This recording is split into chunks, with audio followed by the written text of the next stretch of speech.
안녕하세요. 오늘은 우파 통합이 우파 공멸을 의미하는 이유에 대해 탐구해 보도록 하겠습니다. 먼저 동아일보 1월 22일자에 흥미로운 여론조사 결과가 나왔습니다. 자유한국당과 새보수당이 합치면 둘의 지지율이 10%포인트나 빠진다는 건데요.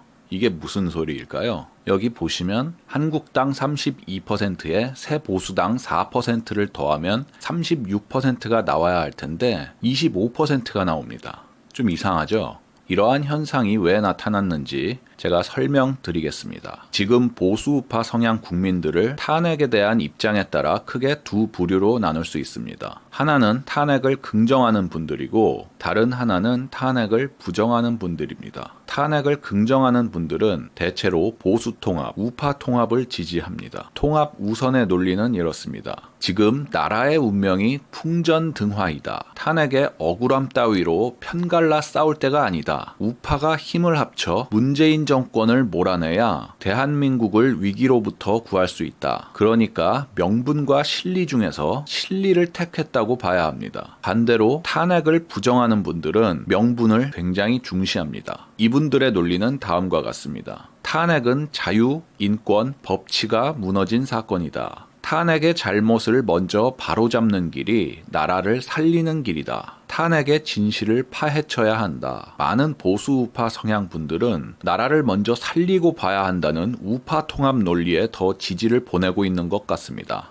그러나 이번 여론조사 결과로 우리는 우파 통합론이 명분과 실리 모두 잃게 된다는 사실을 확인할 수 있죠. 원래 자유한국당 지지자들의 구성을 보면 탄핵을 긍정하는 분들과 부정하는 분들이 혼재되어 있습니다. 탄핵을 부정하는 분들이 박근혜 정부의 2인자였던 황교안을 믿고 계속 자유한국당을 지지해 왔기 때문에 한국당 지지율이 32%로 나타났던 것입니다. 자유한국당과 탄핵 세력이 통합된다고 한다면 탄핵을 강하게 부정하는 분들, 박근혜를 적극적으로 지지하는 분들은 더 이상 한국당을 지지할 이유가 없습니다. 그런 분들이 11% 정도 된다는 얘기입니다. 그렇다고 남은 25%의 통합 보수당 지지자들이 모두 탄핵에 대해 긍정적으로 생각하느냐 하면 그건 또 아니죠. 이 25% 안에서도 탄핵이 잘못이라고 생각하는 분들이 대부분이라고 저는 추측합니다. 그렇다면 이분들이 탄핵을 잘못이라고 생각하는데도 유승민, 김무성 일당과 통합한 정당을 지지하는 이유는 무엇일까요? 이대로 가다간 정말 나라가 망할 것이라는 우파 통합 논리에 현혹되었기 때문이죠. 문재인이 나라를 김정은에게 넘겨주려 한다. 트럼프는 김정은과 딜을 쳐서 한국을 버리려 하고 있고 조만간 주한미군을 철수할 것이다. 우파 사회가 이런 식의 공포에 사로잡혀서 비관론과 패배감이 팽배해진 나머지 많은 분들이 김무성이든 유승민이든 안철수든 모두 우리 편으로 끌어들여야 한다. 지금 찬밥 더운 밥 가릴 때가 아니다. 라고 말합니다. 탄핵 세력은 우파 성향 국민들의 이러한 공포심을 활용해서 나라의 운명을 인질로 잡고 자신들에게 배지를 달아달라고 요구하고 있는 겁니다. 재미있는 것은 작년에도 비슷한 여론조사 결과가 있었다는 사실입니다. 2019년 11월 20일 쿠키뉴스 여론조사에 의하면 유승민계가 통합한 자유한국당이 정확히 25% 나왔습니다. 그리고 박근혜 대통령을 지지하는 보수 세력이라고 하는 항목에 약 12%가 나왔습니다. 그렇다면 박근혜를 지지하는 보수 세력이 적어도 12%나 된다는 말인데 리얼미터의 결과에 나타난 우리공화당이 2.6%밖에 지지를 못 받는 이유는 무엇일까요? 박근혜를 지지하는 대다수 국민들은 아직 우리공화당이 본인들의 정치적 의견을 대변하는 정당이라고 인정하지는 않는 것 같습니다. 이것은 우리공화당 또는 탄핵 무효를 표방하는 정치 세력이 앞으로 풀어가야 할 숙제라고 봅니다. 정리하겠습니다. 아직도 탄핵 세력의 통합론이 우파의 명분은 몰라도 실리는 확실히 챙겨줄 것으로 인식되어 왔습니다. 즉 우파가 통합해야 문재인 세력을 끝장낼 수 있다는 얘기입니다.